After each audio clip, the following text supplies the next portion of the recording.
आपण सुखलोकाच्या विषयी आणि अधोलोकाच्या विषयी बघितले होते आणि मला फार आनंद झाले. काल सगळे लोक फार उत्साहाने मला उत्तर दिले होते. तसंच आज पण द्यायला पाहिजे. आमेन. आज महत्व शिक्षण आहे. जगाचं एंड कसं होणार आहे बायबलमध्ये जे लिहिलेलं आहे आज आपण बघणार आहे. म्हणून सगळे चांगल्या रीतीने मला उत्तर द्यायला पाहिजे आणि ऐकायला पाहिजे. आणि आपल्या हॉस्टेलचे लेकरे बाकी लेकरे सगळे काल पण छान उत्तर दिले होते. आज पण उत्तर द्यायचं. आम्ही देण्याचं ओके. बोलायचं नाही, एकमेकाबरोबर बोलायचं नाही आणि वचन ऐकायचं आणि उत्तर द्यायचं. देव आपल्याला आशीर्वाद करो. बरं, जेव्हा प्रभू येशू ही जगामध्ये होता 33.5 वर्ष, तेव्हा प्रभू येशूने सुखलोकाच्या बद्दल सांगितलं होतं, अधोलोकाच्या बद्दल सांगितलं होतं. आणि त्याच्यामध्ये थोडं मी तुम्हाला सांगतो आणि पुढे मी जातो. लाजर मेला कुठे गेला? सगळे सांगा. आणि श्रीमंत माणूस कुठे गेला? अधोलोक. लाजर मेला, त्याला पूर्ण होतं काय? नाही. तो भीक मागणार, त्याला कोण पुरणार? त्याच्या शरीराला काय झाले बायबलमध्ये नाही. आणि माझ्या विनंती आहे, जे आपले लेकरं आहे, थोडं मोठे लेकरं आहे, आई वडील तुमच्या बरोबर ठेवलं तर फार बरं होईल. त्याचा आवाज इथपर्यंत येत आहे, असा आवाज यायचा नाही.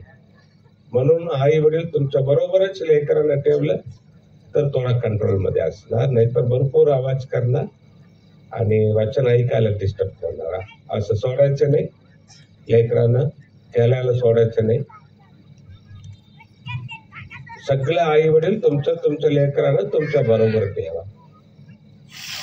खेळण्यासाठी सोडू नका आणि बोलण्यासाठी पण सोडू नका. जेव्हा खेळायचं तेव्हा खेळायचं. जेव्हा मीटिंग सुरू होणार वचन ऐकायचे तेव्हा बसून वचन ऐकायचं. असं आपण सवय करायला पाहिजे लेकरांना लहानपणापासून. तेव्हा देवाचा आशीर्वाद आपल्या लेकरांच्या भविष्यामध्ये असणार. ओके. देव तुम्हाला आशीर्वाद करो. लाजर मेला, त्याला पुरले म्हणून लिहिलेले नाही, पण जिवंत असताना कुत्रा येऊन चाटत होता. मेल्यानंतर कुठला हाताला काढून टाकलं, पायाला काढून टाकलं, माहिती नाही काय झालं. तर त्याच्या शरीराला, लाजराच्या शरीराला बायबलमध्ये नाही, पण त्याच्या आत्मा कुठे गेला? सुखलोकामध्ये. अब्राहमाच्या उरात पुरलेले नाही तरी तो सुखलोकात गेला. पण श्रीमंत माणसाला फर्स्ट क्लास काय केलंय? पुरले. कुठे गेला? अधोलोकात गेला. ऐका, फर्स्ट क्लास पुरले म्हणून ते सुखलोकाला जाणार नाही. श्रीमंत माणसाला पुरलं होतं पण अधोलोकाला गेला. पुरलेले नाही म्हणून अधोलोकाला जाणार नाही. लाजराला पुरलेले नाही पण सुखलोकाला गेला. म्हणून मी तुम्हाला सांगतो, ही शरीर देवाच्या राज्याला जात नाही. शरीर कुठून आलेलं आहे? परत कुठं जाणार? आपल्या आत्मा एक तर सुखलोक नाही तर अधोलोकाला जाणार. म्हणून लक्ष द्या, तुमच्या घरी कोणीतरी मेलं तर जागा असलं तर पुरायचं. जागा नाही काय चिंता करायची नाही. कामन जागामध्ये काय करायचं आहे? जाळून टाकायचं. पुरलं तरी शरीर मातीमध्ये जाणार, जाळलं तरी शरीर मातीमध्येच जाणार. पण मरीपर्यंत येशूला सोडायचं नाही. आमेन. मरीपर्यंत. मेल्यानंतर शरीराला काय कसं पण होऊ द्या, ते मातीमध्येच मिसळून जाणार, पण मरीपर्यंत येशूला सोडायचं नाही. हालेलुया. बर, जेव्हा येशू पृथ्वीवर होता सुखलोकाबद्दल सांगितलं होतं, अधोलोकाबद्दल सांगितलं होतं. काल आपण क्लिअर बघितलं होते. तो आता आपण बघणार आहे येशू स्वर्गाच्या विषयी काय सांगितलं होतं जगामध्ये असताना. योहान 14 अध्याय 1-2-3 वाचिया. योहान 14:1-2-3. येशू जगामध्ये असताना किती वर्ष होता येशू जगामध्ये? 33.5 वर्ष. तेव्हा स्वर्गाबद्दल येशू काय सांगितलं? वाचिया. ज्याने घेतले वाचा. माझ्या पित्याच्या घरात नाही, 1-2-3 तुमचे अंतःकरण अस्वस्थ होऊ नये. तुमचे येशू सांगितलं होतं तुमचे अंतःकरण अस्वस्थ होऊ नये. देवावर विश्वास ठेवा आणि माझ्यावरही विश्वास ठेवा. माझ्या पित्याच्या इथे घरात बघा, माझ्या पित्याच्या घर म्हणजे काय सांगा बघू? स्वर्ग. माझ्या पित्याच्या घरात राहण्याच्या जागा पुष्कळ आहेत. म्हणून तर बघा मी बॉक्स केलेला आहे. 1 2 3 4 5 6 7 8 9 पुष्कळ आहे. राहण्याच्या जागा स्वर्गामध्ये पुष्कळ आहे. नसत्या तर मी तुम्हाला तसे सांगितले असते. मी तुम्हासाठी जागा तयार कराव्यास जातो. येशू सांगत आहे मी तुम्हासाठी जागा तयार कराव्यास जातो. मराठीमध्ये आहे मी तुम्हासाठी जागा तयार कराव्यास जातो. पण इंग्लिश मध्ये काय आहे तुम्हाला माहिती आहे का? I am going to prepare a place for you. I am going to prepare a place. म्हणजे एक जागा. एक शब्द मराठी ट्रान्सलेशन मध्ये सोडले गेलेला आहे पण इंग्लिश मध्ये आहे. I am going to prepare. मी तुमच्यासाठी एक जागा तयार करावयास जातो. मराठीमध्ये एक शब्द नाही. तामिळमध्ये आहे पण मराठीमध्ये नाही. म्हणून इंग्लिश मध्ये आहे. म्हणजे बायबल चूक आहे असं नाही. जेव्हा मूळ भाषातून ट्रान्सलेशन केलेलं आहे काहीतरी 1 2 छोटा मोठा शब्द मागे पुढे किंवा सोडले जाणार ते काय मोठं हे नाही. पण एवढं तरी बायबल आपल्या हातामध्ये मिळालेलं आहे. हालेलुया. म्हणून बायबल मध्ये काय चूक नाही. ट्रान्सलेशन करत असताना काहीतरी एक छोटा मोठा शब्द मिस होऊ शकतो, चान्स आहे. पण इथं इंग्लिश मध्ये आहे, तामिळ मध्ये आहे. मी तुमच्यासाठी एक जागा तयार कराव्यास जातो. पुष्कळ आहे. एक तुमच्यासाठी तयार कराव्यास जातो. म्हणून मी एक बॉक्स मात्र कलर केलेला आहे. हे एक शब्द तुम्ही मनामध्ये ठेवायचा. पुढे उपयोग होईल. पुढे वाचा. आणि मी जाऊन तुम्हासाठी जागा तयार केली म्हणजे मी जाऊन तुम्हासाठी जागा तयार करीन म्हणजे पुन्हा येऊन तुम्हाला आपल्या जवळ घेईन. परत येतो आणि मी तुम्हाला घेऊन जातो. यासाठी की जेथे मी आहे तेथे तुम्हीही असावे. जेथे मी आहे तेथे तुम्हीही असावे. हालेलुया. येशू काय सांगितलं? जेथे मी आहे तेथे काय काय येशू सांगत आहोत. थोडा विचार करून बघा. आता बघा, एक कंपनी मालक, एक साधा कंपनी मालक त्याच्या कंपनीमध्ये काम करणारा मनुष्याला कंपनी मालक त्याच्या घरामध्ये राहण्यासाठी जागा देणार काय? आफ्टर ऑल एक कंपनी मालक देत नाही काम करणारा माणसाला. प्रामाणिकपणे काम करणाऱ्या माणसाला त्याच्या घरी राहण्यासाठी जागा देत नाही मालक, कंपनी मालक. आणि येशू म्हणत आहे देवाचा पुत्र आकाश पृथ्वीचा निर्माण करता येशू म्हणत आहे आपण तरी माती आहे, लायक नाही.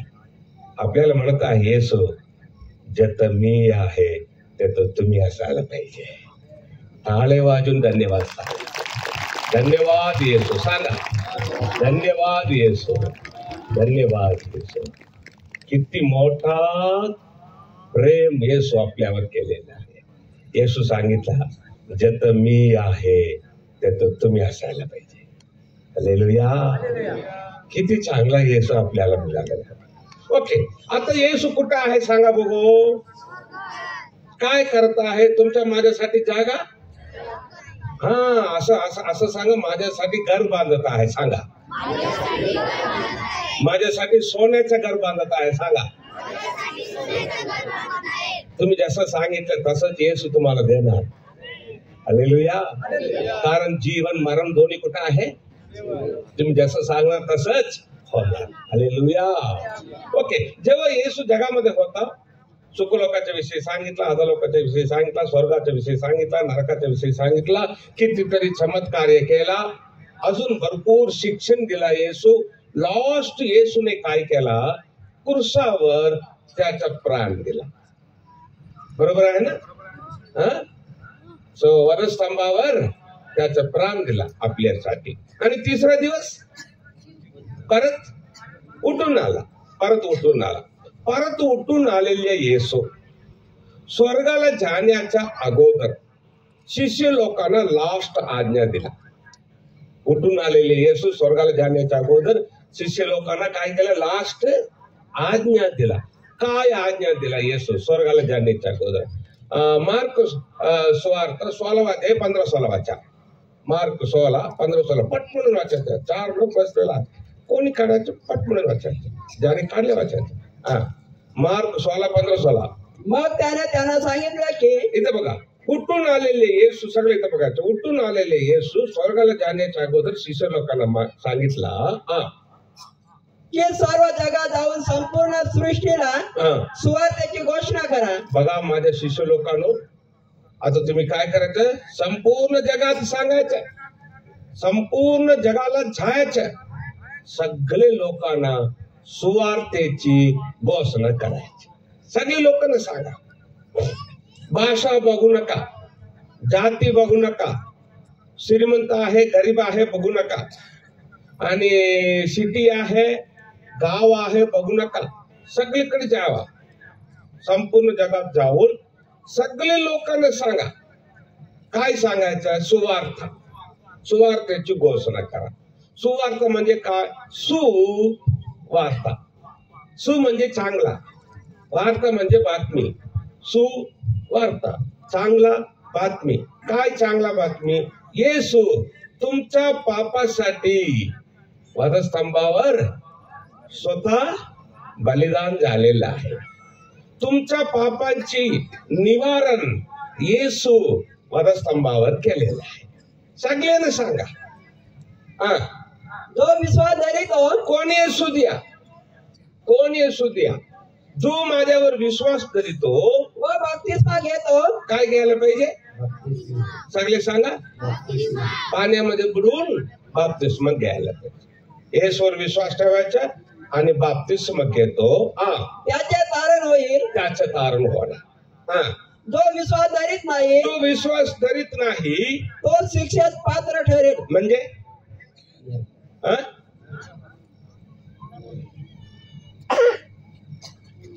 जो विश्वास धरीत नाही तो शिक्षेस पात्र ठरेल. म्हणजे कुठे जाणार? नरकाला जा. येशू एवढं सांगितलं शिष्य लोकांना. सांगितल्यानंतर येशू स्वर्गात गेला. येशू कुठे गेला? येशू स्वर्गाला गेल्यानंतर आता तुम्ही आणि मी कुठल्या कालामध्ये आहे सांगा बघू? कृपेचा काल. सगळे सांगा. कृपेचा काळ. येशू स्वर्गाला गेल्यानंतर आता तुम्ही आणि मी कृपेच्या कालामध्ये आहे. कृपेच्या कालामध्ये येशूच्या 12 शिष्यामध्ये एक शिष्य आपल्या भारत देशाला आला होता येशूचं सुवार्थ सांगायला. कोण सांगा बघू? थोमा. तोमा. सगळे सांगा. कुठं आला होता? केरळाला आला होता. तिथे येऊन सुवार्थ सांगितलं येशूच्या. येशूच्या 12 शिष्यामध्ये एक शिष्य, 12 मध्ये एक आपल्या भारताला आला. केरळाला येऊन सुवार्थ सांगितलं. भरपूर लोक येशूवर विश्वास ठेवले, बाप्तिस्मा घेतले. नंतर तो आम्हा तामिळनाडूला आला, आमच्या गावाला आला आणि आमच्या भाषा शिकला. माझ्या भाषा शिकला म्हणून मला आनंद झालेला आहे. जो आम्ही बोलत आहे तामिळ भाषा आणि तो आम्हाला शिकला. तिथल्या लोकांना तामिळनाडूमध्ये सुवार्थ प्रचार केला. तामिळनाडूमध्ये भरपूर लोक येशूवर विश्वास ठेवून बाप्तिस्मा घेतले होते. पण काय झालं माहिती आहे का? आमच्या तामिळनाडूचा लोक येशूच्या शिष्य तो मला मारून टाकले. कसाला? त्यांच्या मनामध्ये काय आलंय? तो मला तसंच सोडलं, सगळे तामिळनाडूचे लोक ख्रिस्ती होणार, तो मला सोडायचे नाही, मारून टाकायचं म्हणून त्याच्या पाठीमागे लागले त्याला मारायला. आणि तो मग पळून गेला. एक डोंगरावर पळून गेला. ते डोंगर आता मी तुम्हाला दाखवतो. एक डोंगरावर पळून गेला. तिथे जाऊन एक गुहात जाऊन अडकून बसला. गुहा बरं करेक्ट आहे का? एक गुहात जाऊन अडकून बसला आणि आमच्या तामिळनाडूचे लोक ते डोंगर पण चढले आणि त्याला शोधले. लास्ट सापडला. तो गुहात बसला असताना बाहेरून त्रिशूल त्याच्या पोटात लावून त्याला मारून टाकला. जे आमच्या तामिळनाडूच्या लोक तो आम्हाला मारून टाकले ते डोंगर आता मी तुम्हाला दाखवतो. हे चहा बघा, ते डोंगर. त्या डोंगराचं नाव आज पण आहे सेंट थॉमस माउंट म्हणून. चेन्नईमध्ये आहे, तामिळनाडूमध्ये चेन्नईमध्ये. जेथे एरोप्लेन उतरतं ना तिथेच जवळ आहे. मी जाऊन बघून आलो हे डोंगरला जाऊन, आणि तोमाच्या कबर ते वगैरे सगळे मी बघून आलो. अजून कोणीतरी जाऊन बघून आला का? अरे वा, 1 2 3 4 okay 5. Very good very good. हा, पास्टर पण आहे. सो येशूचा शिष्य तोमा, 12 शिष्यामध्ये एक शिष्य तोमा आमच्या भारतामध्ये. तुम्ही बघा ना, भारतामध्ये जास्ती मिशनरी म्हणजे तामिळनाडू पासून आलेला आहे. जास्ती मिशनरी. पास्टर म्हणजे केरला पासून, पण मिशनरी म्हणजे तामिळनाडू मधून आलेला आहे. मोठे मोठे लोक, doctors, engineers, professors, nurses, teachers काय करतात माहिती आहे का? त्यांचं काम सोडणार तामिळनाडू, त्यांचं काम रिझाईन करणार, आई वडिलांना सोडणार, धनदौलत सोडणार, सगळे सोडणार, आणि भारतामध्ये कुठं पण जाणार स्वार्थ सांगायला, आणि कुठं पण जाऊन जंगलात जाणार भारतामध्ये, आणि गावात जाणार, त्यांच्या भाषा शिकणार, त्यांना स्वार्थ सांगणार, त्यातच मरणार, तसंच त्यांच्या कबर होत आहे. याचं कारण तुम्हाला माहिती आहे काय? तामिळनाडूचा लोक येशूचे शिष्य तोमाला मारून टाकलेला आहे. तोमाच्या रक्ताचा अपराध तामिळनाडूमध्ये जन्मणाऱ्या प्रत्येकाच्या डोक्यावर आहे. माझ्या डोक्यावर आहे. तोमाच्या रक्ताचा अपराध माझ्या मुलगाच्या डोक्यावर आहे. म्हणून देवाने काय करत आहे? तामिळनाडूचा लोक हो, तुम्हीच माझ्या शिष्य तोमाला मारून टाकलं, त्याच्या रक्त पाडलं ना, आता तुम्ही छुटा. भारत देशामध्ये जाऊन सगळ्यांना स्वार्थाची घोषणा करा. म्हणून देवानी तामिळनाडूच्या लोकांना जास्तीत जास्त उठवत आहे, संपूर्ण भारतामध्ये पाठवत आहे. ऐका, तोमाच्या एक एक थेंब रक्तासाठी हजार मिशनरी तामिळनाडूतून उठायलाच पाहिजे. देव तामिळनाडूला सोडणार नाही. हालेलुया. आणि तोमाच्या द्वारे तामिळनाडूला येशूचे सुवार्थ आले, आणि नंतर पुरा भारतामध्ये सुवार्थ पसरले, आणि संपूर्ण जगामध्ये सगळीकडे आता सुवार्थाची घोषणा होत आहे.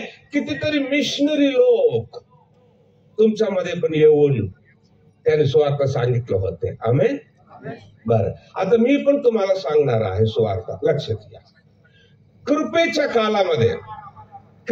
कालामध्ये असणारा तुम्ही याच्या अगोदर स्वार्थ ऐकलेला आहे, पण आता मी पण तुम्हाला स्वार्थ सांगणार आहे. लक्षात द्या, पृथ्वीवर राहणारे सगळे लोक हो, लक्ष द्या. आता मी पण तुम्हाला सुसमाचार सुवार्थ सांगत आहे. लक्ष द्या, काय ते सुसमाचार?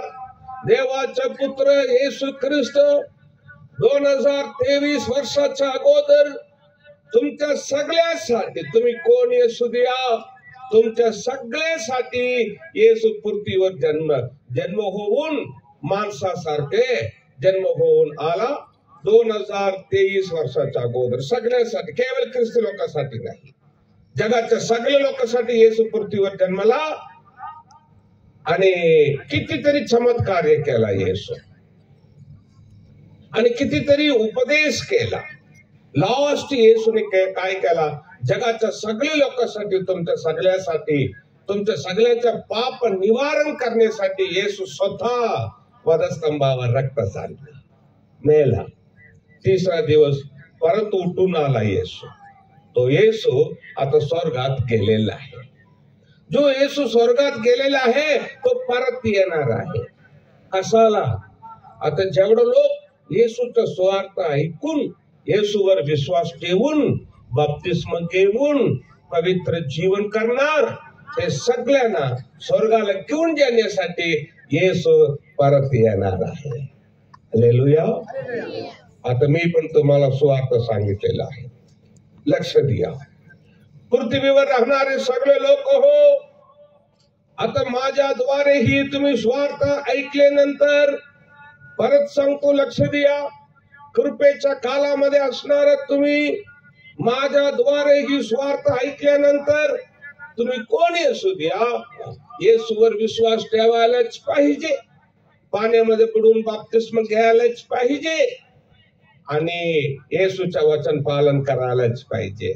असं पालन करून राहिलं तर तुम्ही मेल्यानंतर सुखलोकात जाणार, नाही तर अधोलोकात जाणे गॅरंटी. लक्ष द्या.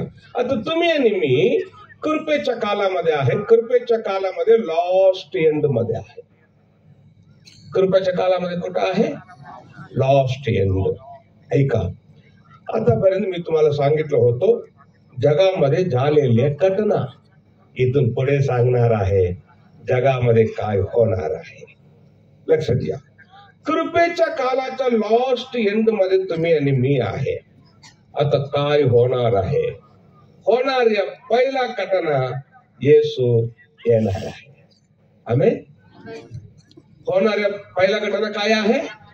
येशू येणार आहे. बर, येशू आता आला तर काय होणार? पुढे काय होणार बघूया. पहिला तेसलोनिकरास पत्र अध्याय 4 16 17 18. येशू आता आला तर काय होणार, पुढे काय होणार? वाचा. कारण अज्ञातवाणी, इथं बघा, सगळे इथं बघा.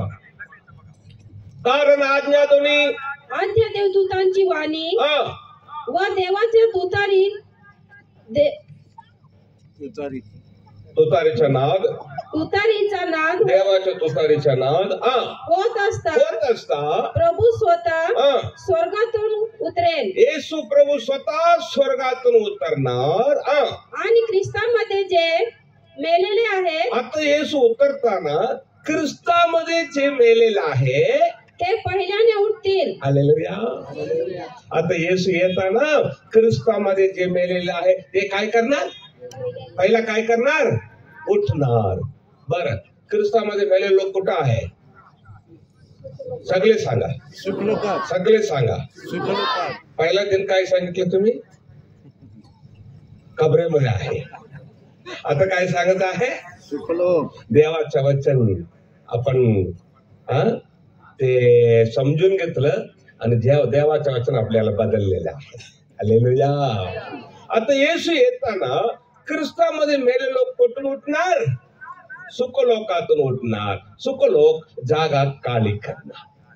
सुखलोकाचे सगळे लोक उठून येणार. नंतर जिवंत उरलेले आपण, नंतर नेक्स्ट सेकंड जिवंत उरलेल्या आपण आपल्या शरीर बदलणार. आपण म्हणजे कोण? विश्वासी लोक. रस्त्यामध्ये जाणारा येणारा नाही. आता येशू येणार आहे.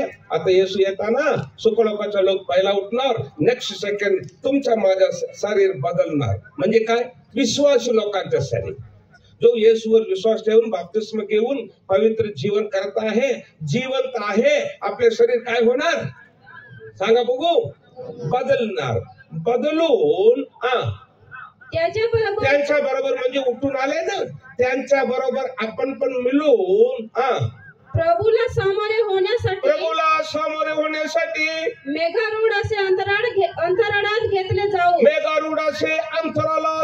जाऊ. आणि तसेच सदा सर्वदा प्रभू जवळ राहू. आणि तसेच सदा सर्वदा प्रभू जवळ राहू. हालेलुया. येशू आता येणार आहे. येशू आता येताना पहिला कोण उठणार सांगा बघू? सुखलोकाचे लोक. नेक्स्ट सेकंड कोणाचं शरीर बदलणार? आपले शरीर बदलणार. दोन्ही ग्रुप एकत्र होऊन येशू बरोबर आपण स्वर्गाला जाणार.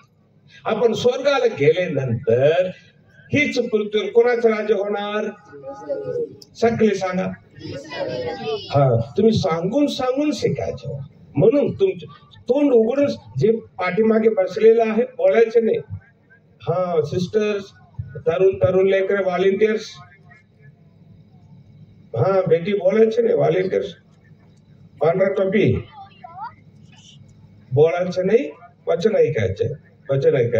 ओके, व्हॉलेंटियर्स भरपूर काम करत आहे आणि देव तुम्हाला डबल आशीर्वाद करणार. पण बरे फक्त काम करायचे नाही, वचन ऐकायला पाहिजे, बोलायचे नाही. आमेन. ओके, लक्ष द्या. आता येशू येणार. आता येशू येताना पहिला कोण उठणार सांगा बघू? चुकलं. नेक्स्ट सेकंड कोणाचं शरीर बदलणार? माझ्या शरीर बदलणार. सांगा. तुम्ही जसं सांगितलं तसंच येशू तुम्हाला करणार. हालेलुया. आणि दोन्ही ग्रुप येशू बरोबर स्वर्गाला जाणार. आपण स्वर्गाला गेल्यानंतर जगामध्ये कुणाचं राज्य आहे? सगळे सांगा, सगळे सांगा. ख्रिस्त विरोधीचं राज्य. किती वर्ष? 7 वर्ष ख्रिस्त विरोधीचा काल. आता बघू मला कोण उत्तर सांगणार. 7 वर्ष ख्रिस्त विरोधीच्या कालामध्ये 2 ग्रुप लोक राहणार आहे ख्रिस्त विरोधीच्या कालामध्ये. कोण कोण? नंबर 1, येशूला ऐकूनही जे विश्वास ठेवत नाही इथंच राहणार. दुसरा ग्रुप कोण आहे? मागे गेलेल्या विश्वासी लोक. हे दोन्ही ग्रुप ख्रिस्त विरोधीच्या कालामध्ये पृथ्वीवर राहणार. आणि जे इथं राहणार, येशू बरोबर स्वर्गाला जाणार नाही, इथं राहणार, त्याच्यावर येशू स्वतः स्वर्गातून किती पिढ्या पाठवणार? 21. अरे वा, सुपर. किती पिढ्या? ते 21 पिढ्या काय आहे मी तुम्हाला क्लिअर सांगितलं. करेक्ट आहे ना? ओके. आता मी रिपीट करणार नाही. ते 21 पिढ्या संपल्यानंतर 7 वर्ष ख्रिस्त विरोधीचा काल संपल्यानंतर स्वर्गामध्ये येशू बरोबर असणार. आपण काय करणार? परत उतरणार, पृथ्वीवर खाली उतरणार. कशाला सांगा? अरे वा, सुपर. हा, तुमच्यासाठी तुम्हीच टाळे वाजा. Super super super, very good. 7 वर्ष ख्रिस्त विरोधीचा काल संपवताना तुम्ही आणि मी जे स्वर्गामध्ये असणार, स्वर्गातून येशू बरोबर उतरणार. कशाला? हीच पृथ्वीवर 1000 वर्ष राज्य करण्यासाठी. कस काय उतरणार? आता बघूया. 7 वर्ष ख्रिस्त विरोधीचा काल संपल्यानंतर आपण कस काय स्वर्गातून उतरणार? प्रकटीकरण 19 अध्याय 11 वचनापासून. प्रकटीकरण 19 अध्याय वचन 11 पासून. वाचा वाचा वाचा, तुम्ही वाचा. 11 पासून वाचा. 19 अध्याय 11 पासून. नंतर मी स्वर्ग उघडलेला पाहिला. इथं बघा, नंतर मी स्वर्ग उघडले. मी म्हणजे कोण? कारण प्रकटीकरणाचे सगळे दर्शन कोणाला होत आहे? नंतर म्हणजे काय? 7 वर्ष ख्रिस्त विरोधीचा काल संपल्यानंतर योहान बघितला, स्वर्ग उघडलेला बघितला. तो पहा एक पांढरा घोडा. हे बघा, एक पांढरा घोडा. इथं बघायचं सांगले, एक पांढरा घोडा. आणि विश्वासनीय व सत्य असा म्हटलेला एक स्वार त्याच्यावर बसलेला मला दिसला. कोण आहे? विश्वासयोग्य सत्य म्हटलेला स्वार कोण आहे? येशू पांढऱ्या घोड्यावर बसून स्वर्गातून उतरत आहे. कोणी त्याने न्यायनिवाडा करीतो व लढतो. आता एक लढाई होणार आहे. कुठली लढाई होणार आहे? सगळे सांगा. कशाला? पागल सैतान काय करतो? पृथ्वीच्या सैन्य लोकांना कुठं एकत्र करून ठेवतो? हरमोगदन ठिकाणी. कशाला तिथे एकत्र करून ठेवतो? आता येशू विश्वास लोक स्वर्गातून उतरणार आहे, त्यानं सोडायचं नाही. काय करायचं? बंदूकने मारायचं, मागे हटून द्यायचे. आता बघा येशू कस काय लढाई करणार बघा. आता येशू लढाई करणार आहे. त्याचे डोळे अग्नीच्या ज्वाल्यासारखे आहेत व त्याच्या डोक्यावर पुष्कळ मुकुट आहेत. त्याच्यावर एक नाव लिहिलेलं आहे, ते त्याच्या वाचून कोणालाही कळत नाही. रक्तात पुष्कळलेले वस्त्र त्याने अंगावर घेतले होते आणि देवाचा शब्द हे नाव त्याला देण्यात आले होते. हालेलुया. त्याचं नाव काय? देवाचा शब्द. कोण आहे देवाचा शब्द? येशू. येशू. आता येशू पांढऱ्या घोड्यावर बसून उतरताना आपण सगळे एक एक पांढऱ्या घोड्यावर बसून पांढरा जगा अंगावर घालून येशूच्या पाठीमागून उतरलो. पुढे वाचा. स्वर्गातील सैन्य म्हणजे आपण. स्वर्गातील सैन्य म्हणजे आपण पांढऱ्या घोड्यावर बसून. इथं बघा, आपण सगळे एक एक पांढऱ्या घोड्यावर बसून पांढरी व शुद्ध अशी तागाची तलम वस्त्रे अंगावर घालून त्याच्या मागे चालत होती. आपण येशूच्या पाठीमागे येणार. कसाला? हीच पृथ्वीवर 1000 वर्ष राज्य करण्यासाठी. त्याने राष्ट्रात मारावे, हर्मगदन ठिकाणी आलेल्या लोकांना मारावे म्हणून त्याच्या तोंडातून तीक्ष्ण धारेची तलवार निघते. कुणाच्या तोंडातून? येशूच्या तोंडातून काय निघणार आहे? तलवार. कशाला? हर्मगदन ठिकाणी एकत्र आलेले ना लोक आलेले आहे येशूच्या विरुद्ध लढाई करण्यासाठी, त्यांना मारावा म्हणून येशूच्या तोंडातून तलवार निघणार आहे. तो त्यावर लोखंडी दंडाने अधिकार गाजवेल आणि सर्व समर्थ देव याच्या तीव्र क्रोधरूपी द्राक्षरसाचे कुंड तो तुडवितो. त्याच्या वस्त्रावर व त्याच्या मांडीवर, येशूच्या वस्त्रावर आणि मांडीवर राजांचा राजा, काय नाव लिहिलेलं आहे? राजांचा राजा आणि प्रभूंचा प्रभू हे नाव लिहिलेलं आहे. Hallelujah, hallelujah. येशूच्या वस्त्रावर मांडीवर काय नाव लिहिलेलं आहे? राजांचा राजा, प्रभूंचा प्रभू. कोण आहे राजांचा राजा, प्रभूचा प्रभू? येशू आहे. आता येशू आणि विश्वासी लोक स्वर्गातून उतरता उतरता एक देवदूत सूर्यावर उभं राहून काय करत आहे बघ, पुढे वाचा. नंतर मी एका देवदूता सूर्यात उभे राहिलेला पाहिले. एका देवदूत सूर्यात उभं राहिलेले योहान पाहत आहे. तो अंतराळातील मध्यभागी उडणाऱ्या, तो देवदूत काय करत आहे हे बघा. अंतराळातील मध्यभागी उडणारा सर्व पाखरास उच्च वाणीने म्हणाला. आता 1 मिनिट मी तुम्हाला सांगतो, लक्ष द्या. आता येशू आणि आपण स्वर्गातून उतरताना हर्मगदन ठिकाणी येशूच्या आणि आपल्या विरुद्ध लढाई करण्यासाठी 4 ग्रुप एकत्र येणार. किती ग्रुप? 4. नंबर 1 सैतान, नंबर 2 ख्रिस्त विरोधी, नंबर 3 कोटा संघष्टा, नंबर 4 पृथ्वीचा राजे आणि त्यांच्या सैन्य. हे सगळे इथे एकत्र येणार येशूच्या विरुद्ध लढाई करण्यासाठी. कुठे एकत्र येणार? हर्मगदन ठिकाणी.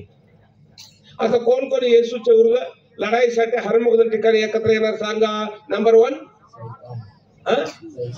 सैतान. सांगा बघू. सैतानचं नाव प्रकटीकरणाच्या पुस्तकामध्ये काय लिहिलेलं आहे?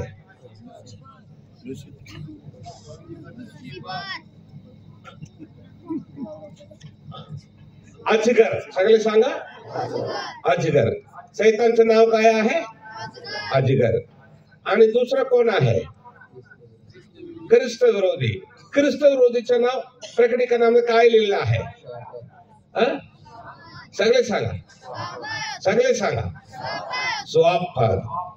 सैतानचं नाव अजगर, ख्रिस्त विरोधीचे नाव स्वापद आणि कोटा संघष्ट, पृथ्वीचे राजे आणि त्यांचं सैन्य. हे सगळं हर्मगदन ठिकाणी एकत्र येणार येशूच्या विरुद्ध लढाई करण्यासाठी. आता परत तुम्ही सांगायला पाहिजे येशूच्या विरुद्ध हर्मगदन ठिकाणी कोण कोण येणार? मोठ्याने सांगा. हे महत्व आहे. नंबर 1 कोण आहे? सैतान. सैतानचं नाव काय आहे? अजगर. दुसरा कोण आहे? ख्रिस्त विरोधी. सांगा. ख्रिस्त विरोधीचं नाव प्रकटीकरणामध्ये स्वापद. तिसरा कोण आहे? कोटा संघष्टा. सांगा. चौथा पृथ्वीचे राजे आणि त्यांचं सैन्य. सांगा. हे 4 ग्रुप येशूच्या विरुद्ध एकत्र येणार हर्मगदन ठिकाणी लढाईसाठी. आता एक देवदूत सूर्यावर उभं राहून सगळे पक्षी लोकांना सांगत आहे. काय सांगत आहे? पुढे वाचा. आता देवदूत सांगत आहे सगळे पक्षी लोक हो एकत्र या. देवाच्या मोठ्या जेवणावळी साठी एकत्र व्हा. येशूच्या मोठा जेवणावलीसाठी एकत्र या पक्षी लोक. म्हणजे काय? आता येशूच्या तोंडातून तलवार निघणार आहे. हर्मगदन ठिकाणी एकत्र आलेले सगळे लोकांना येशूच्या तलवार काय करणार आहे? मारून टाकणार आहे. त्यांचं मांस काय? तेच तुम्हाला जेवणावली. कुणाच्या मांस तुम्ही खायचं? पक्षी लोकांना देवदूत सांगत आहे. पुढे वाचा. राजाचे मांस. येशूच्या विरुद्ध हर्मगदन ठिकाणी एकत्र येणारा राजांचा मांस, सरदारांचा मांस, बलवानाचे मांस, बलवानांचे मांस, घोड्याचे व त्यावरील स्वाराचे मांस, जगाचे लोक पण घोड्यावर बसून येणार आणि त्यावरील स्वारांचे मांस आणि स्वतंत्र दास लहान मोठे अशा सर्वांचे मांस खावास या. सर्वांच्या मांस खाण्यासाठी या. एवढं देवदूत त्यानं सांगितला आणि देवदूत पालून गेला. आता बघा युद्ध येशू सुरू केला युद्ध करण्यासाठी. पुढे वाचा. तेव्हा ते श्वापद येशूच्या विरुद्ध हर्मगदन ठिकाणी स्वापद. स्वापद म्हणजे कोण? ख्रिस्त विरोधी. स्वापद पृथ्वीवरील राजे व त्यांच्या सैन्य घोड्यावर बसलेले स्वारा बरोबर कोण आहे? घोड्यावर बसलेले स्वार कोण आहे सांगा हो. हा, हे सगळे येशू बरोबर व त्यांच्या सैन्याबरोबर त्यांच्या नाही त्याच्या येशूच्या सैन्य कोण आहे? सगळे सांगा. येशू बरोबर येणार ना आपण. येशू बरोबर आणि आपल्या बरोबर त्याच्या सैन्याबरोबर लढाई करावयास एकत्र झालेली मी पाहिले. हे पृथ्वीचे राजे आणि त्यांच्या सैन्य एकत्र झालेलं आहे. येशूच्या आणि आमच्या विरुद्ध लढाई करण्यासाठी एकत्र झालेला आहे. कुठे एकत्र झालेला आहे? हर्मगदन ठिकाणी. आता बघा युद्ध सुरू झाले. पुढे वाचा. मग श्वापद धरले गेले. हर्मगदन लढाईमध्ये येशू स्वापदाला पकडला. हर्मगदन लढाईमध्ये येशू कोणाला पकडला? सगळे सांगा. स्वापद म्हणजे कोण? ख्रिस्त विरोधीला येशू पकडला हर्मगदन लढाईमध्ये. आणि त्याच्याबरोबर खोटा संदेशही धरला गेला. त्याला पण पकडला येशू. ख्रिस्त विरोधी बरोबर अजून एकानं येशू पकडला. कोणाला? सगळे सांगा हो. हा, तुम्ही सांगितलं ना उत्तर. मी फास्ट जातो. भरपूर आहे तुम्हाला सांग. मला पण उत्साह होणार. अजून 2च दिवस आहे. परत हात मारलं तुम्ही इथं बघणार नाही. म्हणून उत्तर सांगून तुम्ही शिकायला पाहिजे. देव तुम्हाला पण वापरणार त्याच्या सेवामध्ये. हालेलुया. आता हर्मगदन लढाईमध्ये येशू दोघांना पकडला. कोणाला सांगा बघा. नंबर 1 स्वापद म्हणजे कोण? हा, म्हणून मी तुम्हाला सांगतो. तोंड उघडून सांगा. तुम्ही सांगितलं नाही तर तुमच्या मनामध्ये बसणार नाही. येशू हर्मगदन लढाईमध्ये कुणाला पकडला? दोघांना. नंबर 1 कुणाला? स्वापदाला. स्वापद म्हणजे कोण? आणि दुसरा कोणाला पकडला? खोटा संदेष्टा. सगळे सांगा. ख्रिस्त विरोधी खोटा संदेष्टा. या दोघांना येशू हर्मगदन लढाईमध्ये पकडला. खोटा संदेष्टा काय करत होता तुम्हाला माहिती आहे का? ख्रिस्त विरोधीच्या चिप्पू लोक घालणार ना हातावर, त्या लोकांच्या समोर चिन्ह करायचे. ख्रिस्त विरोधी लोकांच्या समोर चिन्ह करायचे आणि लोकांना चिप लावायला करायचे. ख्रिस्त विरोधीच्या मूर्तीला नमस्कार करायला लावायचं. कोण? खोटा संदेष्ट. त्याचं काम होतं. पुढे वाचा. खोटा संदेशाचे काम काय? त्याने श्वापदाची खून धारण केलेल्या चिप ख्रिस्तवराच्या चिप धारण केलेल्या व त्याच्या मूर्तीला नमन करणाऱ्या लोक त्याच्या समोर चिन्ह करून टाकवले होते. हे खोटा संदेशाचे काम. आता हर्मगदन लढाईमध्ये येशू दोघांना पकडला. कुणाला? नंबर 1 ख्रिस्त विरोधी. नंबर 2 खोटा संदेश. सगळे सांगा. नंबर 1 ख्रिस्त विरोधी. नंबर 2 खोटा संदेश. आता पुढे वाचा. आता निवांत वाचा. सगळे ऐका. या दोघांना कुणाला? सगळे सांगा तोंड उघडून. ख्रिस्त विरोधी खोटा. या दोघांना जळत्या गंधकाच्या इथं बघा. जलत्या गंधकाच्या अग्निस्वरात म्हणजे अग्निसरोवरात. अग्निसरोवर म्हणजे काय? नरक. या दोघांना नरकामध्ये जिवंत टाकण्यात आले. कसं टाकण्यात आले? जिवंत टाकण्यात आले. जगामध्ये फर्स्ट नरकाला जाणार या दोघांनी आहे. कोण सांगा बघू. ख्रिस्त विरोधी खोटा संदेश. यानेच फर्स्ट नरकाला जाणार. आता ह्या दोघांनी नरकाला गेल्यानंतर इथं बाकी कोण आहे? सैतान आणि येशूच्या विरुद्ध लढाई करण्यासाठी आलेले लोक. करेक्ट आहे ना? आता त्यांच्या काय? माईक जवळ ठेवा. मोठ्या नावाच्या. बाकीचे लोक घोड्यावर बसलेल्या बाकीचे लोक बाकीचे लोक घोड्यावर बसलेल्या स्वाराच्या तोंडातून निघालेल्या नाही तुम्हाला समजायला पाहिजे, खट्ट करायचे नाही.